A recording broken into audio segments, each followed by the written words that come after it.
podcast includes commentary and conversations about issues relevant to clinical psychology.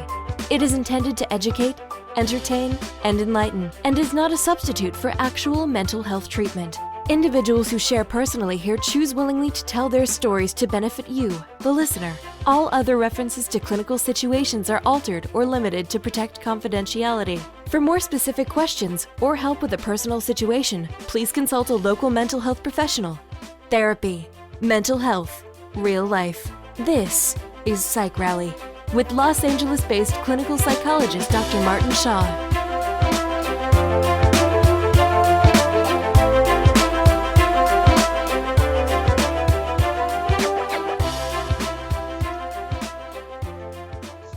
All right, thank you for tuning back in. This is episode 21 of Psych Rally. And as usual, we are available to subscribe to and to listen to on iTunes, Stitcher Radio, and Google Play. I am very grateful and excited to be joined today by someone calling in from a distance. She is a special friend and a fellow therapist I've gotten to know through our mutual interest in and passion for psychotherapy. She's calling in from Toronto, Canada, where she practices as a registered therapist.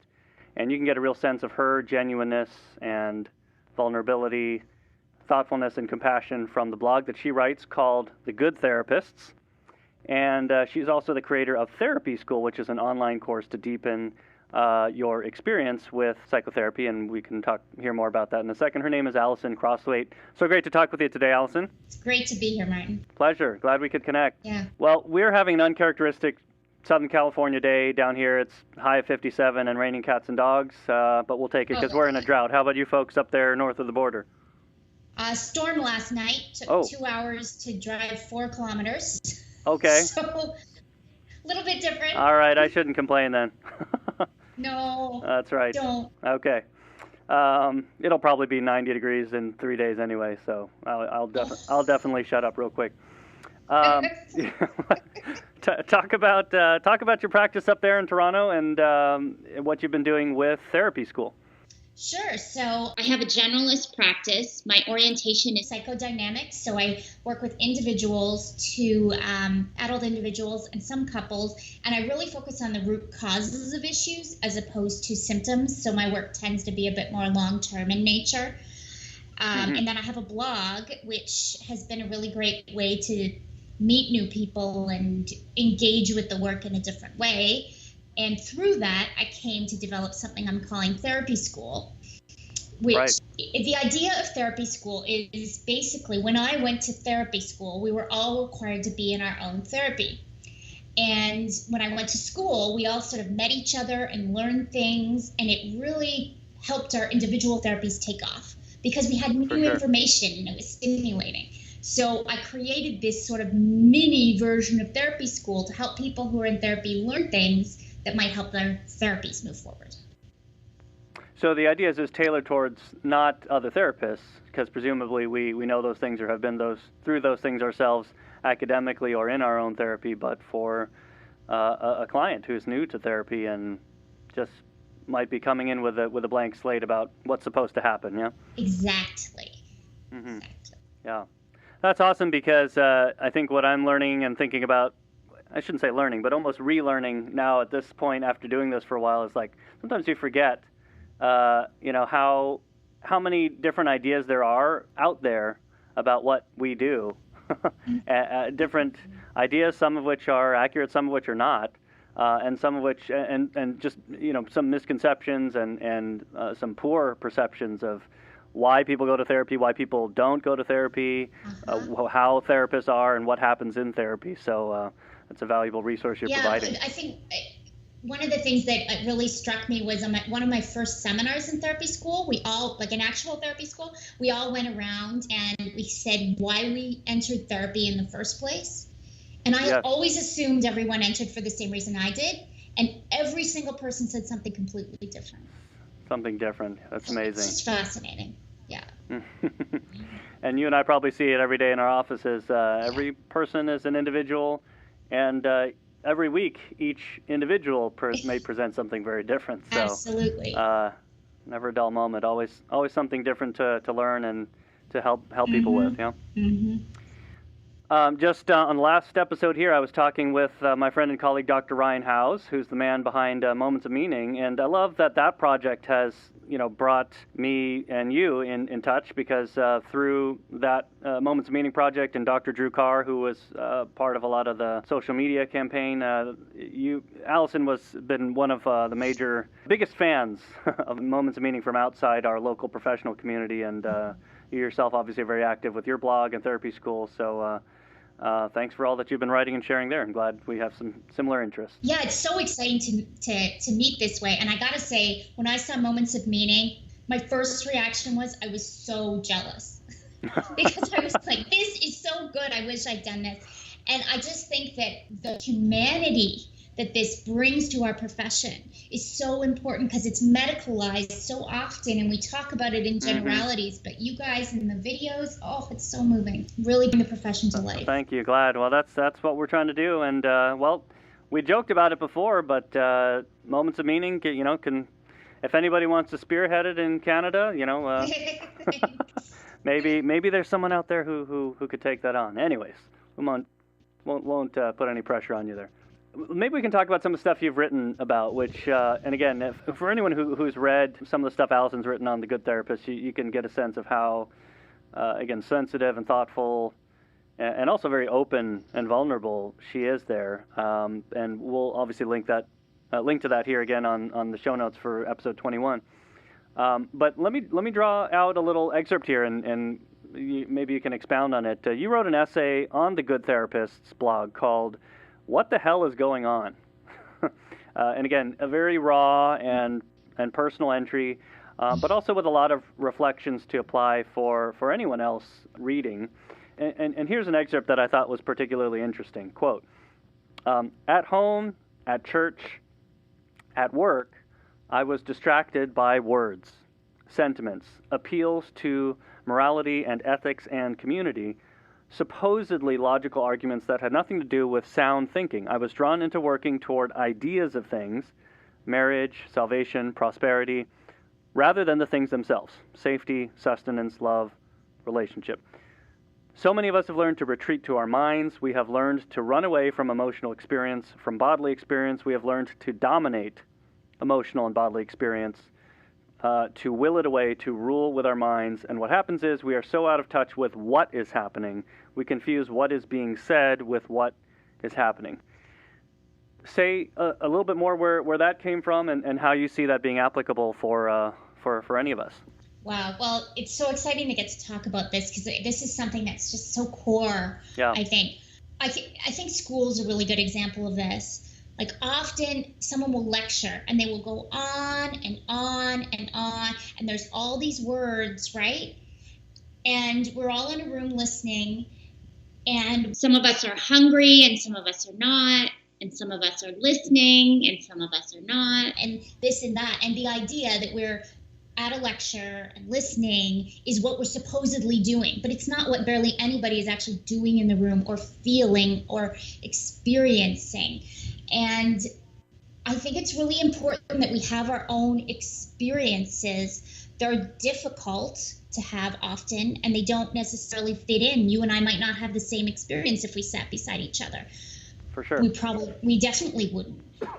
But the ability to have your own experience and not just call it sitting at a lecture, for example, or whatever it is that you're doing, gives you a possibility of actually living. You know what it reminds me of is, have you ever listened to like a film critic talk about a new film that just came out? And I always wonder, like, okay, maybe there are sort of academic ways that you can critique a film and how it's directed, how it's produced, how it's written, how it's acted, etc. And there are probably objectively some poor films and objectively some great films. But then there's also this aspect, as you said, of, well, what might not have been a good experience in the cinema for one person could have been really great for another. Or maybe just one scene was really poignant for one person because it spoke to them and not to someone else. So I don't know, it's just when it comes to certain things, it's hard to say what's right and wrong and critique, because as you said, each person is going to experience it very differently. Yeah. Absolutely. Yeah. And I think that often the experience in the extreme becomes one of it. It can be sort of like emotional bullying or manipulation, but the words are, oh, this is all good. I think there's a quote later you're going to read about Wall Street, and I thought that I think that's a good example. In the corporate world, often it's like we're told that if you work hard, you will do well. This guy's a good guy. This guy's a smart guy. And there's like words, and then there's what's actually going on, which is really at odds. So that's something that I'm really, really interested in. Well, so there's another point in that entry, as you said. So you wrote that, quote, the process of coming to know my own experience has been the process of experiencing what is happening versus what I am told is happening. The church as I knew it didn't understand much about the forgiveness and love that they preached, and Wall Street wasn't much of a meritocracy. You know, and you go on to say that, you know, that really sets up patterns for, this was for your life personally, but it made me think, you know, you mentioned church as well. If a certain message is preached from the pulpit of hope or of salvation or what have you, right, is yes, there's an aspect of this is a good idea, or this is healthy, or this is what we believe. But what if that differs for someone else, or what if that's not someone else's reality or experience at that given time?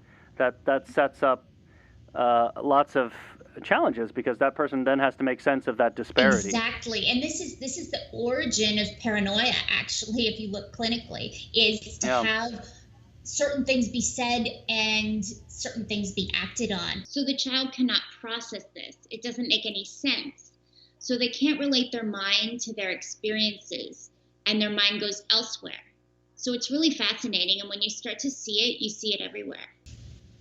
Right. You talk about the origins of psychosis, for lack of a better term, but you know, for so many things, we work with adults who were kids once, and you know, we're told not to cry or to not worry about something, and yet you know, and maybe there's a good intention there sometimes, but it sends such a tricky message for a little mind to make sense of, where, right, it's as you said, this is what I'm being told, but this is not what's happening. So, exactly. You know, when you're young and you can't make sense of that, then you start to say, well, maybe what I'm feeling isn't real, or isn't right, or I mean, I suppose there are lots of ways you could go with that start to set up really some unhealthy patterns potentially. Yeah. Exactly, and I think we also do it around mental health. We say, you know, for sure, there's nothing wrong with having depression or anxiety. Awareness is important. We're here to listen. We're here to help. But if you cannot tolerate your own pain, you probably cannot tolerate another person's. So you can say all you want that you are here and that we're here, but until you are able to really take in another person, it can be crazy making in terms of the mixed messages that are getting sent. For sure, yeah. You know, being with your own experience, let alone with another person's experience, you know, and that's our job, is to be with people and especially at their toughest moments. So we need to have stretched ourselves beyond that as well in many ways. Yeah. Do you want to say briefly? You talked about, because I know you have a former life or former career in finance, correct? Say a little bit more where some of these words. That's correct. I was a trader. And it feels like another world. It does feel like a former life. I really learned what it feels like to try to be something all the time that I'm not, you know? And I definitely found the experience of my early childhood life, and I recreated it, an environment where there's a lot of men who are yelling all the time and have a lot of power. So I recreated this, and I'm really glad to have had those 15 years, because I think I understand something about the world that I wouldn't have understood if I'd gone into this profession right away. Sure. So many of us are so lost and so far away from our own experience. And as a result, we can't love ourselves, and we can't love each other in a way that has an impact. And I'm not saying that everybody who works in the stock market can't love, but I myself really had an experience of being in a desert that has been very powerful for me to help me understand where one can be in this world. Well, and it's so tricky when the world you live in and the the whole purpose of what you're doing day to day is driven by numbers and analysis. And again, that's not to say that's not important and there's not a place for that, and that all people who work in that environment struggle with the same things in the same way, perhaps. But as you said, for someone like you and with your experience, it was just not a good recipe over time. It really can take you away from really where you are, what you needed, and what the hell really was going on, if you will. To circle back to the title of your blog, yeah. Yeah, absolutely. We often see this. You talk about getting away from, purely medical explanations for quote unquote mental health issues, but so often things like depression or anxiety seem to pop up over time for people that can sometimes have similar experiences to yours, where they're just disconnected from some yearning they have, some issue, some fear that's not being dealt with or acknowledged, and is kind of being covered up by some other career or lifestyle or something, but the truth likes to come out. Exactly. And I got to say, I knew I should leave. And what I would have to give up to leave was huge. So it took years. And I think so that was particularly financial, but it's also about success and how people view me. Nobody thinks I'm successful anymore. It's pretty funny. And in fact, I think I'm much more successful. And I think it's like that when people are thinking about relationships, to stay or to leave. There's a lot at stake, and that's a process. Absolutely. And how we define success, or what we think success looks like on the outside, or what happiness looks like in any context, that might change. You had a certain idea of what that looked like, and I think for a lot of people, you go through those changes where you're told this is what you're supposed to do with your life, career-wise or financially, or you're supposed to get married and have 2 kids or whatever, and but some people that's not what they want, or for some people that's not in the cards. And what do? How do you adjust to that? So absolutely. You wrote another great entry called "There is no hack that will get you around your unconscious." Woo! Wow, love that. Direct and right to the point. So let me see if I get this, because my takeaway from that entry, a broad summary, if you will, is that we all carry experiences and relationships, habits, ideas, impulses around with us, and sometimes those things will, if not addressed properly, can pull us to do things or make decisions, or maybe even get us into trouble if we're again not introspective at some level and acknowledging those unconscious forces, if you will. And I think you make the point that we all have those things, but you can't force logic and reason and structure upon those forces and those presences, even if well intended. You kind of have to get in there from underneath and face it, confront it, explore things in order to really heal and grow. And I obviously that's a lot of what we do in therapy. Did I get that right? Yeah, totally. And I think once you get this, it forces you to kind of have a different stance to life. Because if I have an unconscious, I don't know anything about it by definition. Sure. So I have to be curious. I have to hold that, even though I say that I don't say I'm a good person necessarily, but things that I believe about myself, like I'm not a racist, for example. I have to hold that I have an unconscious, and to examine my language and my actions. And you see this all the time, that we're so tightly connected to our words. And if we just can hold, what am I doing actually? How am I working myself out? This is an important part, I think, of our group healing. Sure. Well, and it's, it makes me think of even what you were sharing personally, but, for someone who's going through a major career change or something, and you have one way of organizing your life, but then something deep inside, maybe it's, as you said, you're not fully aware of it, or it starts to emerge, and says, I think I should be doing something else. The corporate attorney who starts to say, gosh, I got this script in my back pocket and I've just kind of let it sit for years, and what does he or she do with that? It can come in phases. The as you said, the awareness or the getting to know, the curiosity and the being willingness to explore with it, that can come in phases too. Totally. I think it's a lifetime process. It never ceases to amaze me what we have in there unconsciously. Yeah, for sure. So here's a little excerpt from that entry to your blog. You said the crucial piece is this: you need repeated exposure to your own coming apart, to the border between conscious and unconscious, and to the parts of yourself that you resist being with. And let's talk about what doesn't work, is what you said is interesting. Any type of instruction, coercion, or bullying on the part of our conscious mind doesn't work. The unconscious has its own life. It will not be dominated.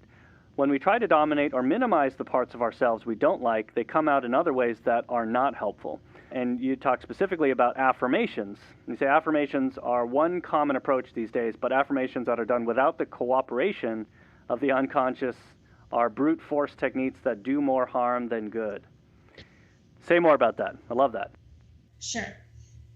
So, if you were, say you go through something really terrible, like you lose somebody that you love, and if you decide that you're going to be positive about this, and you get up the next day and you start saying positive affirmations like, life is good, it's going to be okay, I'm amazing, I can do anything I want to do. Life moves on, got to get on with things. Exactly. Yeah. What doesn't kill you makes you stronger, all that stuff. You are missing the process of grief. Yeah. You're just missing it. And that will build in your body. It will build in your relationship to your creativity, in your vitality. You have lost somebody. Like, that is real. Yeah. And the complicated process of grief, this has to be addressed. Everybody has grief and loss, jealousy, frustration, and we've all got our stuff, and we have to let that work through us, the good and the bad. Well, and yet you see affirmations all over the place. Good quotes on social media and memes and posters with sunrises and orcas and birds and, resilience or courage. So it's interesting because it's sort of, I'll push back a little bit and just say I agree 100%. I do think for some people in certain situations they can be helpful in that they're organizing or aspirational, perhaps, and maybe even in religious communities where reflecting on a certain passage or scripture or Quran can be re-inspiring or an important guide or reminder for someone's values when they're going through something difficult. But perhaps what you're saying, right, is they're helpful, but we need to sort of apply them or reflect on them in a way that doesn't also deny the reality at times, which is not not what sounds good on a poster. Yeah, and as you're talking, I'm imagining, what if there was a photo quote that said, I can't stand my partner right now? Right, yeah. Hey, maybe we should come up with a market for posters of just horrible stuff that happens in life. Yeah. Like, I can't get out of bed today. We could. I hate my boss. Exactly. I don't know. Like, there's power in feeling those feelings. Yeah. Well, I also think, for something like in our practice, we work with a lot of people with OCD, and what you're talking about reminds me of that a little bit, in that it's sort of like we need to, when we're trying to help someone change, we hope it comes from the inside out.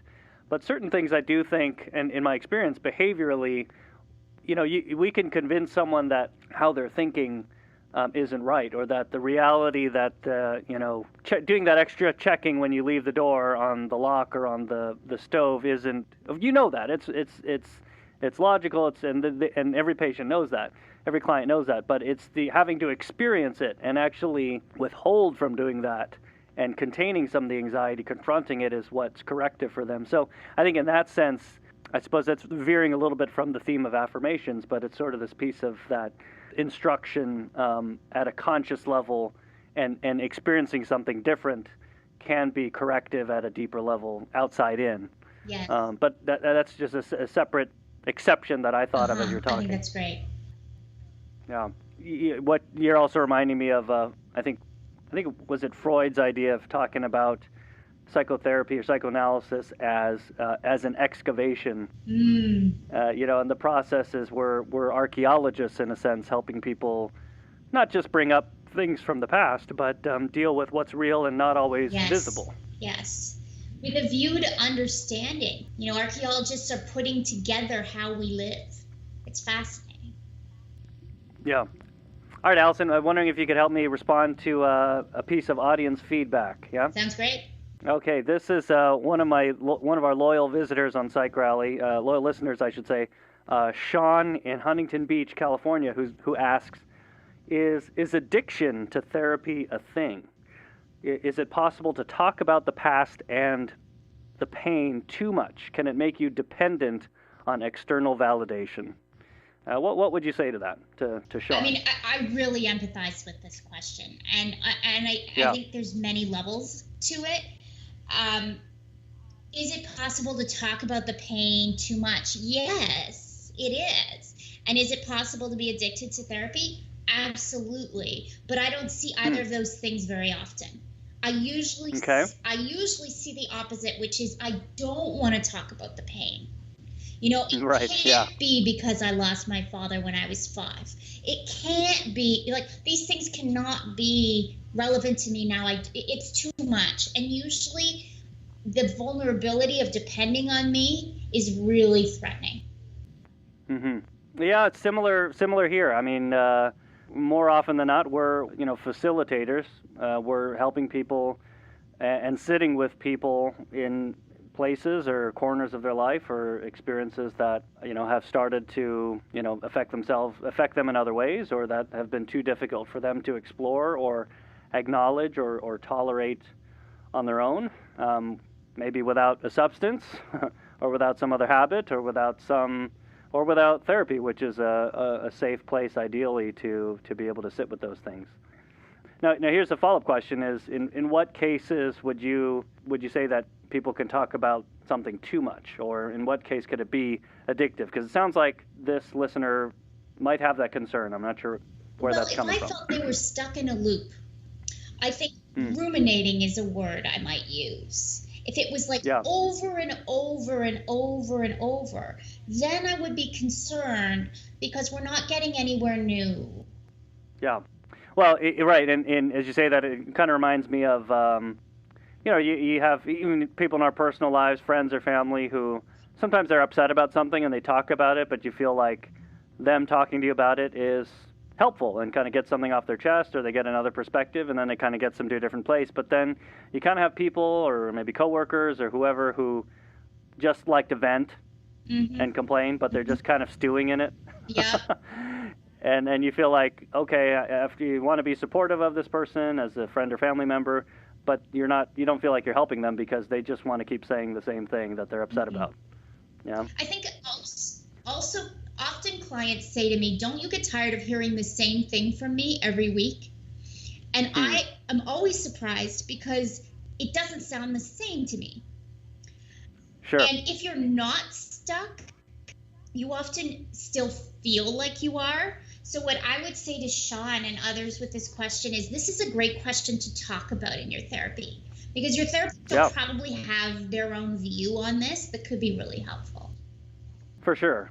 Yeah, and it is tricky because I think, the word addiction is tricky for me. I mean, I sort of think, right, for a substance or for gambling, where it's like someone feels like the need to do more and more of that thing in order to cope, to the point that thing is actually destructive. I'm trying to think in what, can too much therapy be destructive?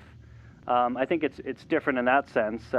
Now, maybe where the concern is coming from is for Sean, or for someone Sean knows, that maybe if they know someone who's been in therapy for a longer period but isn't changing or isn't getting better in visible ways, and what does that mean? Maybe the therapy isn't working or isn't helpful, or the therapist isn't skilled or whatnot. But I think as long as it's a conscious choice on the person, where it's like, no, I'm going voluntarily, and I could stop or go less frequently. I'm going because it's helpful. Then I don't see it necessarily as problematic at all. I agree. Yeah. And contrary to popular belief, I think most of us therapists are quite sensitive to that. And if I don't think it's helping or going anywhere, I will say that, and we'll talk about it. It's not good for either of us to be stuck in something. For sure. Well, can you talk about the past and the pain too much? This person said. Right. I mean, more often than not, you said we want people to be talking about it more. The problem is actually not enough. Yeah. I think in terms also of for someone who has experienced trauma of some kind, you know, can you talk about it too much? Well, who defines whether it's too much? I mean, healing from trauma or complex trauma, right, is a process and takes time and is something that needs to be, right, explored and, you know, kind of massaged and looked at from different angles. And it's hard to put a timeline on something like that. Completely. And honestly, I think that it's always with us. So my ability to talk about my pain has only increased the more therapy I do, and that's not a bad thing. No, not at all. So, you know, it's tricky. It's a tricky one, and it's a really good question. Right. Good. I like it. Now, here's another sort of key dilemma, or there's a difference in how different therapists, different schools of therapy approach things. And you and I had discussion before of what in the cognitive behavior therapy world they call homework, and whether that's helpful, and in other schools of thought and approaches to therapy, less inclined to do that, or maybe actually see it as, you know, a problem in some way. What's your take? So I'm going to take the more extreme view on the no side, just to flesh that side out a little bit. Here's my problem with homework. Okay. It's the word. It brings out a teacher-student dynamic that's a major problem, because we are too deferential in our culture. We want answers, we want instructions, we want expertise, we want advice, we want homework. And therapy is about, like, long-term therapeutic work the type that I do, is about handing the client back to themselves, little by little, over and over. And so if I say, here's your homework, that's out. I've just, like, wiped out what I'm trying to do. Now, of course, that doesn't mean that we don't co-create together things that they do. And there's lots of very helpful practices, but that's my issue with the homework philosophy. I agree. I'm not a fan of the term. Maybe that's my own baggage from all the years of school, perhaps. It's like, and you know, it's one thing if it's very clear that there's something that would be helpful for someone to be doing more of or thinking about in between sessions. I mean, I like to think of it as if there's something that, you know, that we co-create that we would recommend, or that something to be thinking about, if you will. But, you know, the term homework, I'm not always too keen on. I think where I would push back a little bit is, you know, yes, we are facilitators, and yes, it is a process. So I agree with that, and I don't like the idea that we are, you know, just teachers, or the sort of one up, one down hierarchical role, because we can do a lot of damage if not handled sensitively. But I do think to some extent we are also experts. We are trained professionals, and we have degrees and certifications, and sometimes people are looking for specific answers. And you know, for certain things, again, like things that have very specific symptomatic presentations, if you will, again, OCD, panic, or social anxiety. I also feel like it's yes, again, as you said, I'm a facilitator. I'm a paraclete that comes alongside them and handing them back to themselves. But if there is a specific exposure exercise, and I'm approaching it from CBT right now, that I know will be helpful for them and have seen be helpful with many other people, and I don't educate them about that and recommend that they be working on that, I feel like I'm doing them a disservice. You know, so that's sort of the other end of it. Absolutely. And I think what you and I are describing here is the challenge of the work, which is, when do you step in and when do you not? Right. And this is a really big question, because what will work really well for some person, another client will be like, "Are you kidding me? Why are you telling me what to do?" Right. So I love this, because it shows the challenge. Yeah, when it's awesome, and there are some people that, even, let's just say on one end, for cognitive behavior therapy, some people expect it's going to be very structured, teacher-student, coach and athlete. And I tell people, it's like, well, I can do that, but at the same time, that's not the only way that I operate and the only way that I think. And there's definitely other people that I work with where, it doesn't really look like that at all. It is very much more what you're describing, right, where the focus is on, it's a one-to-one relationship. It's not one up, one down. And what happens in the room and what we're talking about and even our relationship is the key part of therapy. Mm-hmm. Absolutely. Yeah.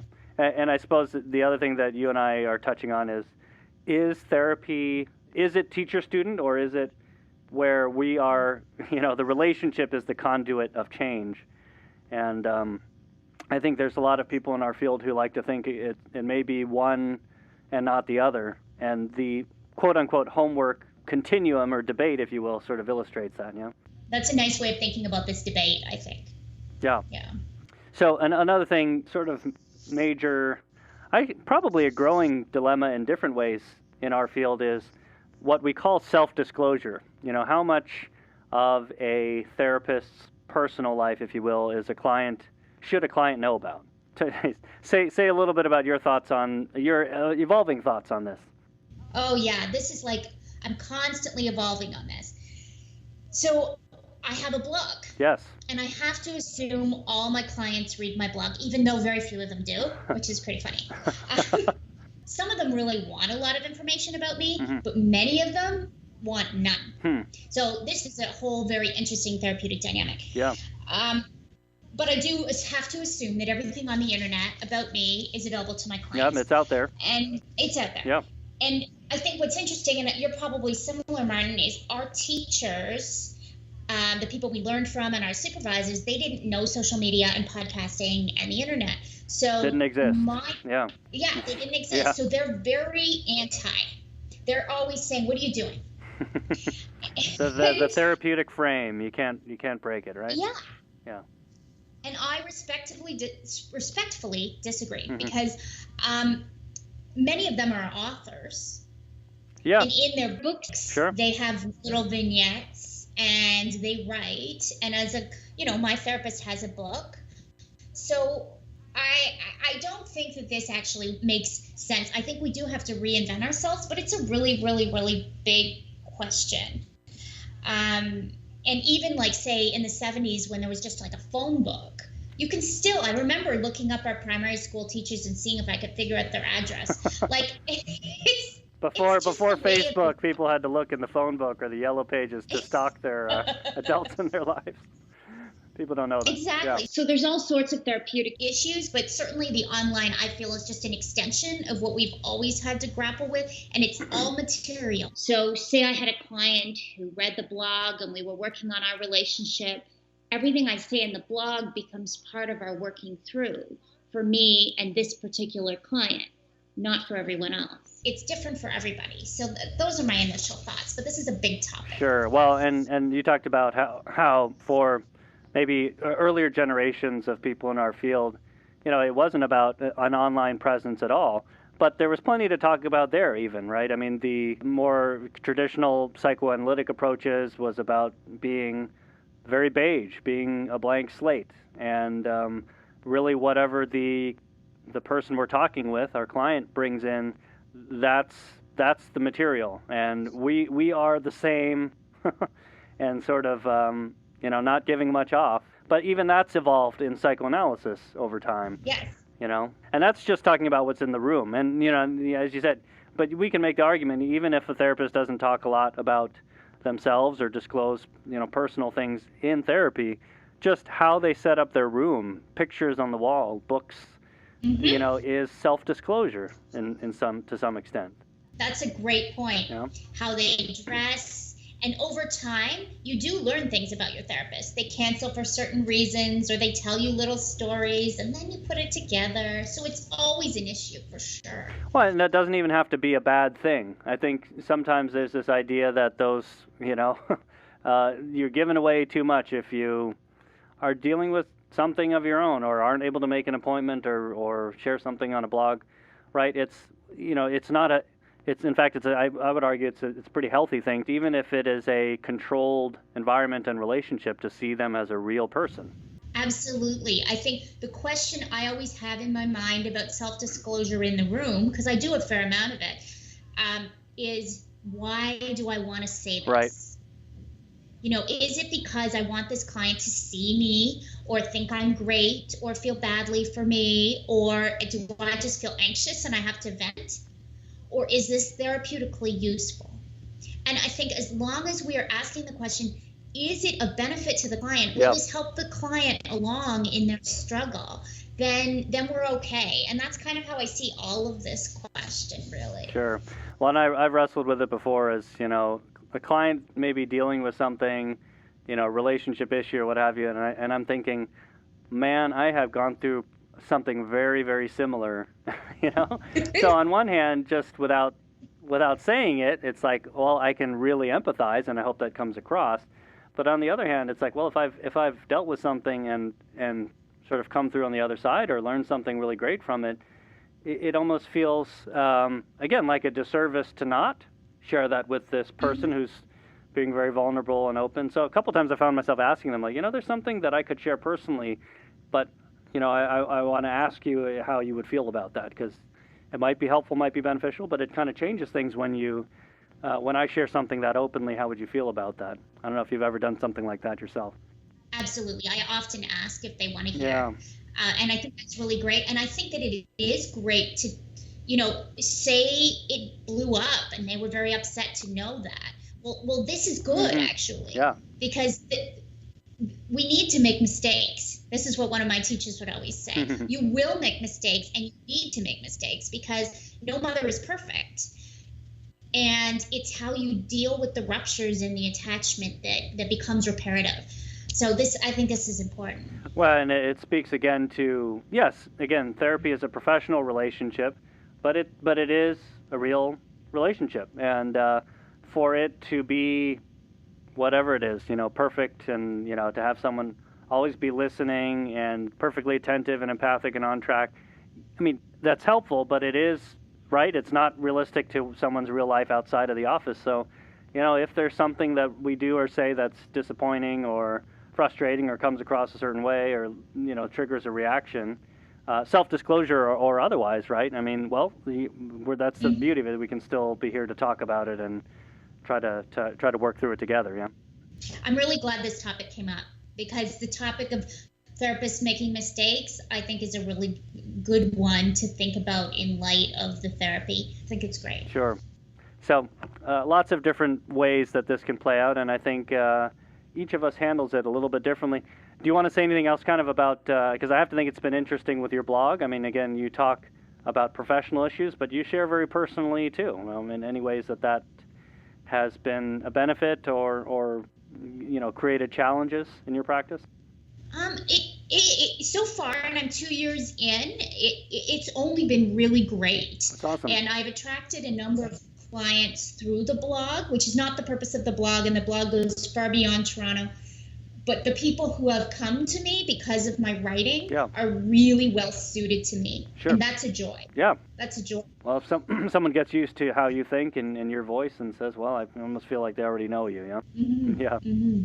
Awesome. Well, yeah, it's so interesting always to be able to reflect on some of these dilemmas that we all kind of wrestle with all day, all the time in our careers, and well, at least I hope we're wrestling with, but you and I come from different places literally, and yet can kind of put our ideas together and get on the same page.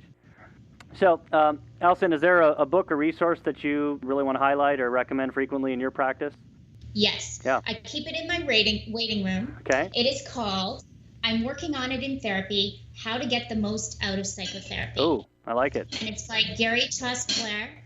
And he has just written an amazing, amazing book to help clients figure out more about the process and what they can do to really get the most out of their therapy. And he covers everything from free association to dreams to regularity of appointments in a really thoughtful way. And it's just an amazing resource for clients. So highly recommend it. Oh, cool. And I bet that's something people read while they're waiting for you, and then they'll kind of bring in something they read for you to talk about, yeah? Oh, it's so fantastic. It gives very specific direction in a really thoughtful way about everything from the unconscious to dreams to the frame. it's super helpful, and clients sit in the waiting room and then they come in and then say, I just read X, and I want to clap because it's so wonderful. Cool. Maybe I have to pick that up myself. Any particular work of art, film, music, culture that has particularly impacted you that you want to share or talk about? Yeah, sure. And there's so many, obviously. Sure. But when you asked the question, I thought I would mention that I love the abstract expressionists. So that's Rothko is one of the most famous ones, de Kooning. And when I first discovered them, it was like I had the experience that somebody else had the same feelings that they couldn't put to words as I did. There's something about the way the feeling of the abstract art that I just think is so beautiful and so pre-verbal. I really find very moving, and it gives me comfort to know that I'm not the only one who has these sort of feelings that don't have names. And it's amazing because, you and I day to day live in the world of words, but we're not just talking. We're talking about things that are, the words are merely symbols for feelings, experiences, and, something like a work of art, abstract expressionism, for example, or impressionism can capture that in a different kind of way. Yeah, exactly. Yeah, that's awesome. Exactly. Any personal event or experience that taught you a valuable life lesson or something that our audience can benefit from? Yeah, so I thought I would say this, and I don't say this lightly. And you and I have talked about this offline. Yeah. I cannot have children. I've lost a number of children in early stages. And this has been a huge devastation. For sure. And the reason, it's very hard to even talk about because there's so much shame and so much inadequacy. It's a very hard thing to talk about, but that's why I thought, this is worth saying.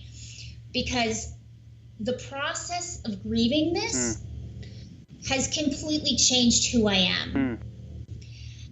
And I would never say that I am grateful for this, but I would say grief gives us an opportunity.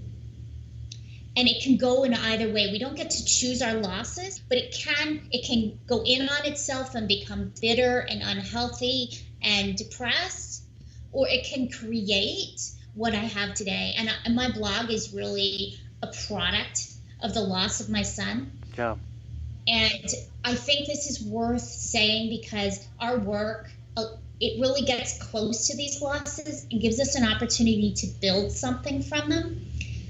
And we really desperately today need each of us to do that work of getting close to our losses and building something from them. We really do. Yeah, well, that's the hardest thing to do. I mean, I very much respect and admire your bravery with something like that as difficult and disappointing, and as you said, can bring feelings of shame. And just to share that with others it's a real gift. Well, thank you, and I really hope that it does, that people can see themselves in that, because loss is difficult.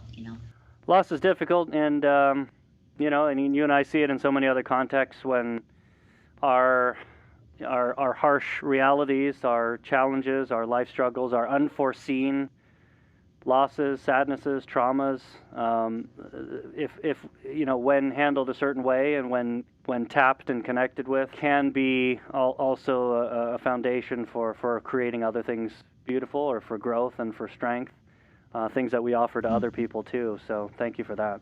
You're welcome. Yes. Alison Crosswaite is a registered therapist in Toronto. You can check out her work on the Good Therapists and Therapy School, which should all be linked on her website. Do you have your own website, Alison, too? I have a practice website, AlisonCrosswaite.com. AlisonCrosswaite.com. That'll all be linked to on the show notes here for episode 21. So great to talk with you, Alison. We'll be in touch as Moments of Meaning comes out soon, too, and love to hear your thoughts on that as well. Wonderful. It's just such a privilege to talk to you, Martin. Thank you. Thank you, Alison. Stay warm. Thanks. Okay. Well, so in the brief time between when Alison and I spoke and actually putting this episode up on the feed here, the most recent round of Moments of Meaning videos actually already began to roll out on YouTube. So one a week will be coming out each Sunday for the next 5 weeks or so, and actually the first one was a story I told about a woman with a gambling problem, and a breakthrough moment, which I hope illuminated some things that can and do happen in therapy, and of course led to some positive changes. So check it out, Moments of Meaning, and as usual, help us spread the word on that.